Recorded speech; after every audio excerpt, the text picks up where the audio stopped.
Welcome to the Crap Movie Review. The only place on the internet where the review looks worse than the film.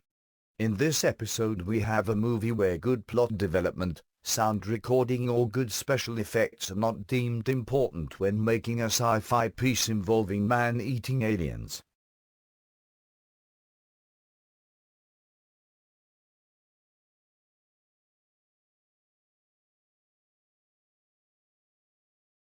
What a pile of shit.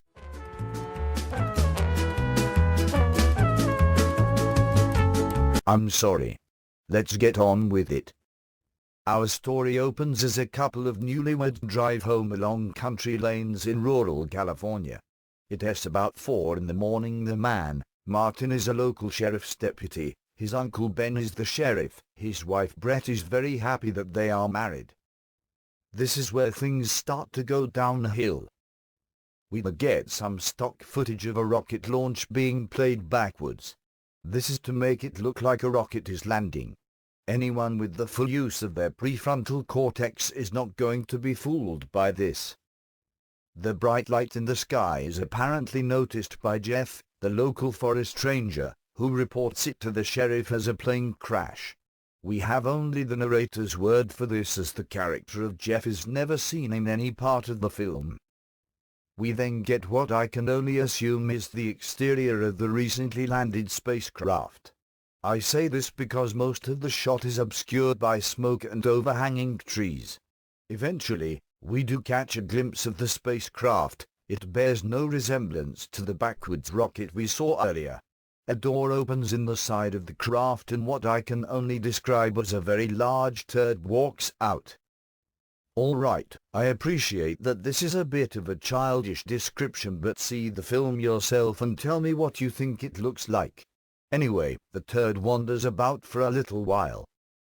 Martin and Brett meet their uncle Ben and follow him to the crash site. On arriving they notice Jeff's car but no sign of the owner. His hat is on the floor, and in B-movies this never bodes well for the owner. After a debate about what the spacecraft before them might be, Brett and Martin try to dissuade Ben from going inside to investigate. They are unsuccessful, and the understated stoicism they display when we hear Ben's blood-curdling screams, occasioned by Brett's unconvincing screaming, is something which has to be seen to be believed.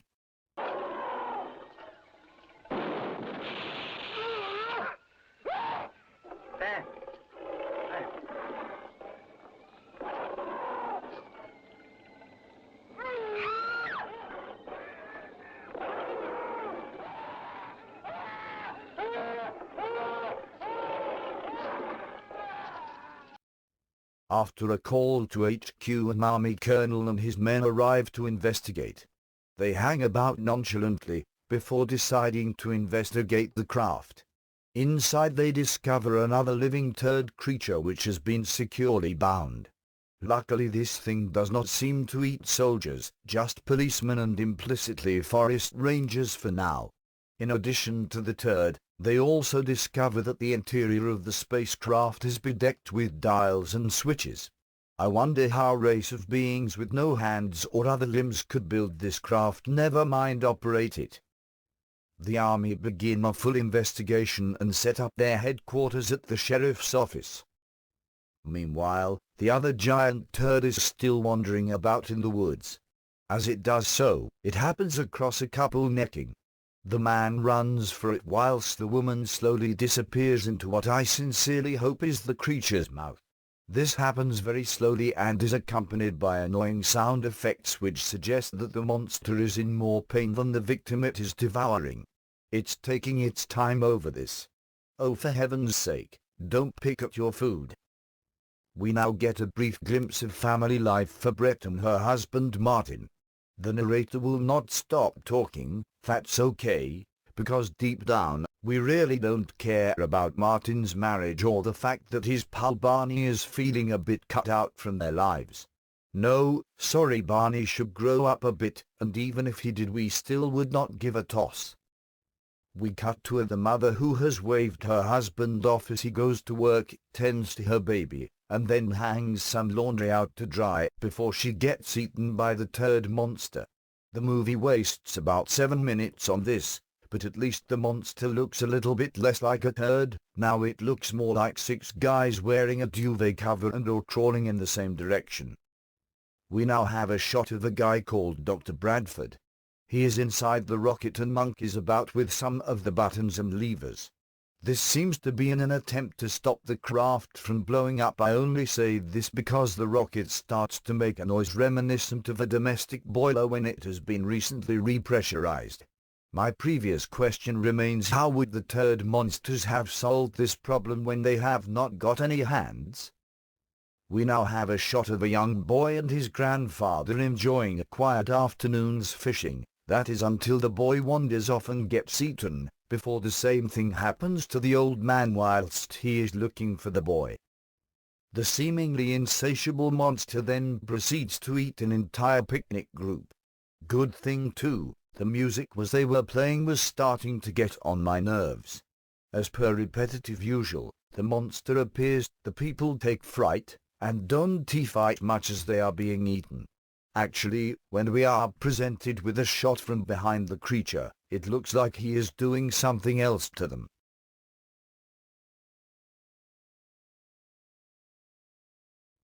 Dr. Bradford talks to Martin about his findings. Well, actually he does not. The narrator tells us that is what is happening. Would it have been easier to make an audio book? It seems that the molecular structure of the spacecraft is a mystery. Well, that was well researched then, wasn't it? Anyone with a tertiary level education in chemistry might have concluded that they'd discovered a new element, not that the molecular structure was mysterious. If the presence of fixed molecules was in any doubt, the bloody thing would not have a solid shape, would it? And again, how did they build it if they don't have any hands? As if to shut me up, the narrator says that the good doctor believes the turd monsters are in fact the product of engineering. Wow, great design. If I made a new race, I'd want it to look like a buckled bog brush that's covered in shit as well. Then I would put them in a space rocket that I knew they could not control, since I neglected to give them any limbs of any kind.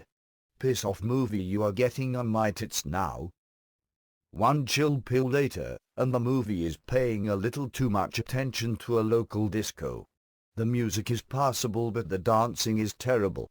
Before someone points out that the film was made in 1964 and that my parents probably danced like that, I would just like to say that my parents never danced like that, and I am confident they would verify that no one ever did. My annoyance is quashed by the arrival of the monster, but is soon awakened by the unbelievable responses of the other characters. Now, the monster is not a fast-moving creature, it is easily outrun, but the people trying to flee the beast start fighting each other, and it gradually, very gradually catches up with 5 or 6 of them, 2 of which were good enough to just stand there until it arrived. At long last, the army decide to destroy the beast, but not before it goes to a well-known love nest and eats some of the people there. The scene where a couple are dispatched in their convertible is particularly funny. It looks like the beast is trying to have naughties with the car. Eventually the army arrive and try to fight it with rifles which they clearly are not firing. They just mime the recoil action unconvincingly. Their colonel uses grenades and that seems to do the trick. He kind of falls over like a big girl before he throws the grenades though. Dr. Bradford sees this and tries to destroy the remaining poo monster and its rocket. All he manages to do is break the harness which was keeping it in place, and it proceeds to eat everybody barring the doctor. It gets run over by Martin's police car before it can do that. Before the doctor snuffs it, he explains that the poo monsters are in fact mobile laboratories which analyze organisms by absorbing them. This does not explain the obvious scoffing noises during the death scenes. The results are beamed into space by the rocket, and it looks like we are all in trouble, since whatever created the poo monsters now has information on human physiology.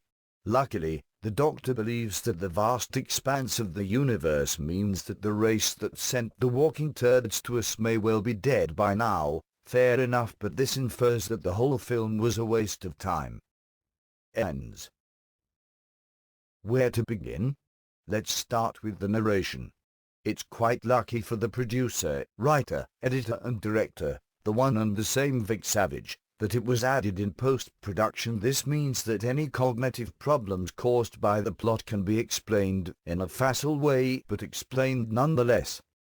The other important office it serves is that the sound equipment used in the initial filming was substandard, broken or used by people who had no clue what they were doing. All three seem plausible. It has been suggested that sound equipment was dropped into Lake Tahoe. Given the genuine locations used, this is not a feasible theory.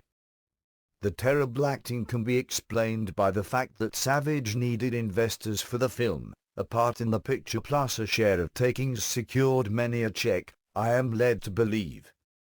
In a real-life version of Mel Brooks, the producers, many were fooled into believing that they were investing money into a big-budget horror movie.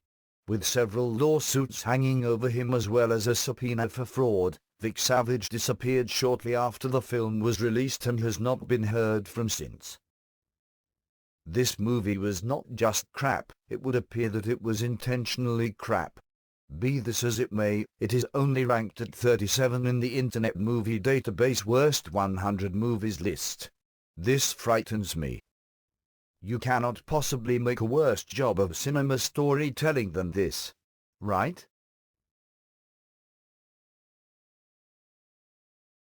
Well, that's all for this episode, so until next time, bollocks.